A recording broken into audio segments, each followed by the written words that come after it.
There's power in community. And I saw that growing up the daughter of a salon owner. I've experienced firsthand how emotions are attached to our hair and beauty. The beauty industry does not always understand these emotions and what we need. I want to give people space to feel their own strength and tell their stories, so we can continue to support and take care of each other.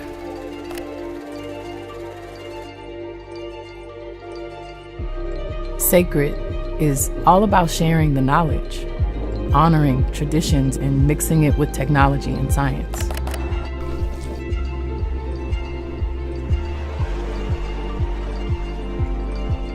We've tested on everything from braids to weaves to colored hair to locks to wigs to textured hair to curly hair, everything. Taking care of yourself and your hair. That's the foundation for sacred. You are sacred.